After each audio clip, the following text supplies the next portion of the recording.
Chapter 12, Neverseen. You were part of Project Moonlark? Sophie repeated, needing to hear it one more time. Kala nodded. I was the one who chose the project's name. Moonlarks were incredibly rare because they didn't nest with their eggs like other birds. They laid them in the ocean and let them drift at sea, so that only the strongest made it to shore. Once they hatched, the babies had to survive alone. It was a fitting metaphor, though Sophie wished it didn't imply so much struggle. I know it must sound strange, Kala said, a gnome helping with elven genetics, but much of the project reminded me of cross-pollinating, like these reverie bells. I blended dream lilies, sweet shades, and ethereals, keeping the best traits of each.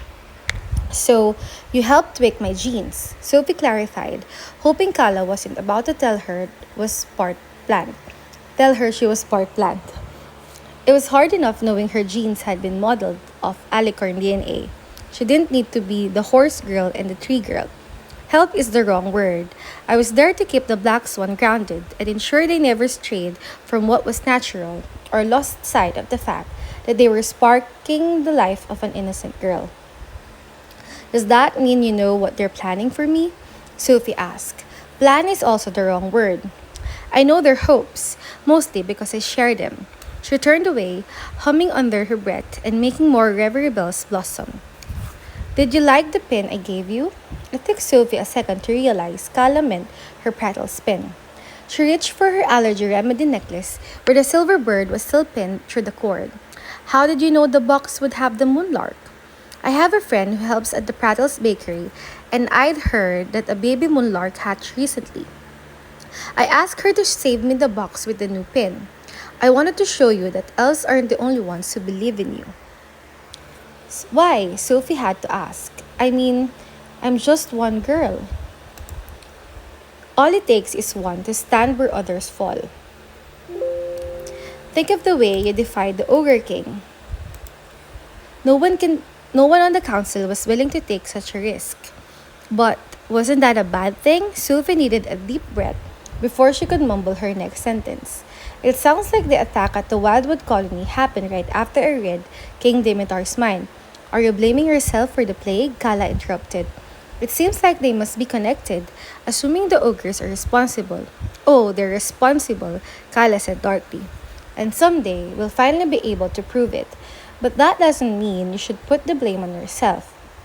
She took Sophie's hands, and her green thumbs felt warm and smooth, like stones heated by the sun. You're a sprout, fighting to take root among the rocks of our world. It's going to cause a few cracks, but that is the only way for you to grow strong. Sophie tried to feel the comfort Kala wanted her to feel, but all she found were more reasons to worry. How bad is the plague? I wish I knew. It's been very hard to get information. Mr. Forkle said the same thing. Why would the council keep it secret? Kala released her hands, turning back to her blossoms. I'm sure they're trying to spare us unnecessary panic. Hopefully, Gora and Yuri will return with a happy report soon. They're the gnomes you mentioned earlier, who had family in the Wildwood colony? Kala nodded. Yuri's sister lived there, along with her husband and 2 daughters. Daughters, Sophie repeated. So, they're kids? Not as young as you, Kala said. Though they're still far too young to die, Sophie's mind finished. The physician should be able to find a cure, though, right? She asked. Kala smiled. That is the plan. Sophie tried to think of something else to say. All she could find was a half sentence. If there's anything I can do, there may very well be, Kala said. That's why you're the Moonlark. She curtsied and turned to leave, then whipped back around. Look at me, forgetting the reason I came here. She reached into her skirt pocket and pulled out a fist-sized black cube. This is the package you were promised, to swear fealty to the Black Swan. There's a sensor on the top that will respond to your DNA. Only when you truly mean your oath will the latch open. How can it tell? That's one of the Black Swan's mysteries. But you are their heir. Your spot is reserved. All you have to do is accept it. She curtsied again, leaving Sophie alone with a tiny black box that suddenly felt very heavy. In her mind, she could hear hundreds of unanswered questions mixed with all her doubts and worries and insecurities. She could also hear Mr. Forkle telling her she had a choice. Hands trembling and stomach fluttering, she raised the box to her lips and gave the sensor the tiniest of leaks. As soon as her DNA registered, the cube flashed with white light. Words appeared through the glow, a single sentence written in frills and loops. The oath was far simpler than Sophie had imagined, but the words felt true. A promise she could stand behind, believe in, uphold. I will do everything in my power to help my world. Sophie closed her eyes, drawing the words from her heart as she whispered the oath. The last word had barely left her lips when the latch on the box snapped open. Inside, she found a pendant made of curved black metal shaped like the sign of the swan. Set into the center was a magnifying glass. Sophie assumed the tiny piece of paper enclosed with it would explain what the pendant meant. Instead, it said, in Mr. Forkle's familiar writing, glad you made the right choice. Chapter 13, Neverseen. How many times did you have to say the oath before your cube opened? Bianna asked, fiddling with her black swan pendant as she followed Sophie and Della down to breakfast. I think it was my fourth, Della said, lifting the hem of her long black and white gown to descend the stairs. Surprisingly, Bianna had worn pants, though the tunic she'd paired with them was embroidered with butterflies, and she had jeweled butterflies pinned in her hair. Somehow, Bianna made it all seem effortless, even her matching lip gloss. I got it on my third try, she told Sophie. What about you? Sophie looked away. My first. I guess I should have figured that, Bianna said through a sigh. She held her pendant up like a monocle. Do you have any idea what this do? All my notes said was to show you the world in new ways. Mine said, for when you need to look closer, Della added. They glanced at Sophie. Mine said they were glad I made the right choice. Huh, Bianna said. It must be weird to be you. Talk about an understatement. All the things Kala had told Sophie were still buzzing around her mind, especially the part about Kala being involved with Project Moonlark. For some reason, she'd imagined the project only included Mr. Forkle sitting alone in a lab with a microscope and some petri dishes. But now she could picture a whole team, multiple people and species brainstorming and planning, resting their hopes on her to be their Moonlark. And what if all thoughts dropped away when they reached the gazebo? Your hair, Della gasped, rushing to where Fitz sat at the table. His usual dark waves had been dyed green, and they stuck out in every direction. Someone slipped an elixir into my shampoo this morning, Fitz said, patting the spikes and eyeing Dex. But it's cool. I kind of like it. Dex snorted. Keep telling yourself that. Actually, it's not that bad, Bianna said. Yeah, Fitz can pull off anything. Sophie blushed as she considered the implication of her words. Kif groaned. I knew we should have gone with the balding elixir. Next time. Della told him. You need to fix this. Now, do you really want the black swan to see what you've done? Kif shrugged and grabbed a pastry from one of the platters in the center of the table. They're walking around, crusted with ice and turning their bodies to stone. Cactus Head is nodding. Okay, let's try this a different way, Della decided. If you get to make over my son, then I get to make over both of you. Works for me, Kif said. I look awesome in everything. Tell that to your feet when they spend the rest of the week balancing in my tallest hills, Della told them. Okay, forget that. Dex reached into his pocket and pulled out a tiny brown vial. This will get rid of the green. Thank you. Della rumpled Dex's hair as he gave the vial to Fitz. Fitz downed it in one gulp, gagging at the taste. No more pranks, Della said, wagging a finger at all three boys. Or, what if Fitz looks normal but doesn't smell very good? Kif asked. Bianna giggled. Della sighed. What am I going to do with you, Kif? I hear the Lord of the Universe title is up for grabs, unless Foster's trying to snatch it. All yours, Sophie had enough responsibility already. So you guys didn't have any problems with the oath? Bianna asked. Nope, got it on my third try, Dex said proudly. Me too, Bianna said. Ha, bit you both. Fitz told them, only took me two. Don't get so smug. I'm sure Foster nailed it the first try. Kif laughed when she blushed. I knew it. How many tries did it take you? Bianna asked him. Keith looked away. So what did everyone's notes say? Sophie asked, saving him from having to answer. Mine said, because seeing is believing, Dex said. I didn't realize they were different. Fitz smoothed his back to normal hair. Mine said the smallest things can be the most dangerous. Everyone looked at Keith. Do not lose your way. Bianna repeated the other notes and studied her pendant. I still don't get what they do. Typical black swan, Fitz said. Seriously, Dex agreed. Don't they realize riddles are a huge waste of time? Are they? Granite asked, crossing the bridge to reach the gazebo. His face looked like clay soil that had cracked in the sun. And here I thought we were training our minds to think critically and solve problems. There are no easy answers in this world, Wraith added, his silver cloak appearing beside Granite. Bianna moved closer to study him. How do you partially vanish like that? Work hard enough and I'll teach you, he said. But today we'll be perfecting the basics. Rescuing Prentice will require a level of precision you currently do not have. So prepare yourself for a long, exhausting day. Meanwhile, I'll be initiating your Cognate training. Granite told Sophie and Fitz.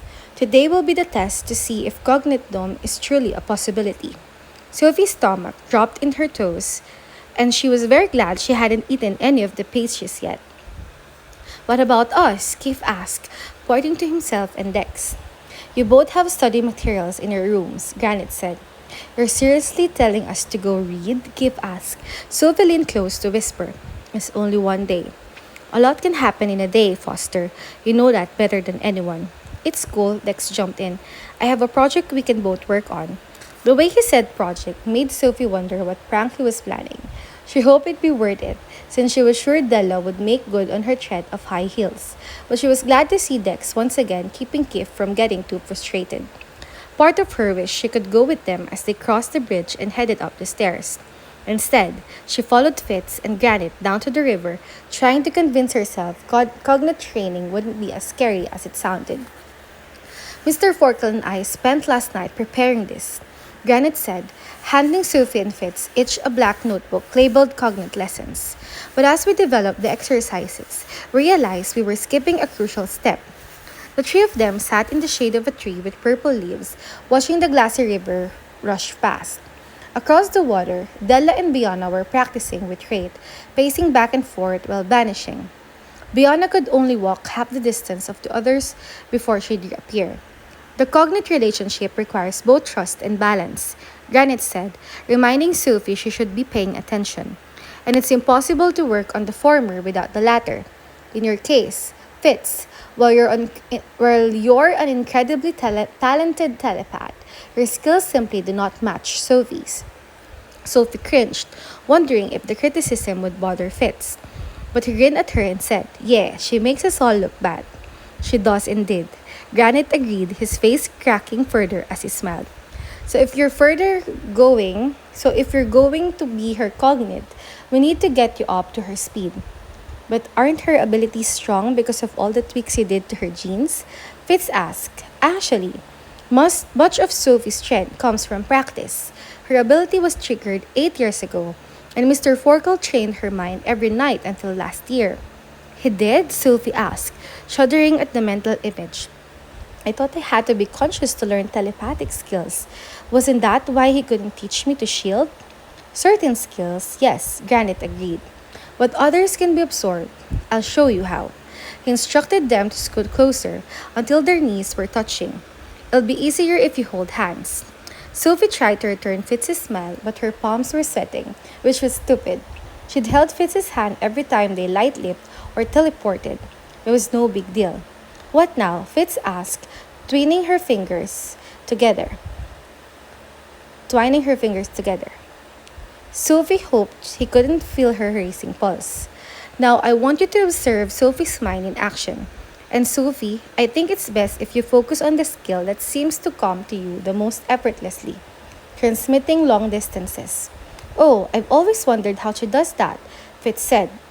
Who should I transmit to? Sophie asked.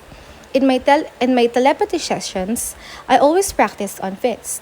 Or I call for Silveny, but I'm guessing that won't work, since she's not an elf.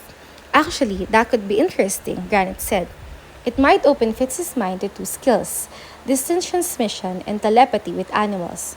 I'm not sure the latter skill can be taught, but it's worth the attempt. Does Silveny think in the enlightened language? Fitz asked. Only the few words I've taught her, Sophie said. Otherwise, it's her language or images and memories. That may make it confusing, Granite warned, but still a good test. In fact, this should be a definitive indicator of your cognate success. If Fitz's mind can't learn from yours, it'll prove you're not compatible. The last word dumped about 1,000,000 pounds of pressure on everything. I won't care if it doesn't work, okay? Fitz transmitted after she gave him permission to slip past her blocking. But she could see the hope in his eyes, feel the excitement in his grip, and she definitely didn't want him thinking they weren't compatible. Okay, she said, stalling 1 second longer. She closed her eyes and pictured the sanctuary, with its rainbow sky and rolling pastures.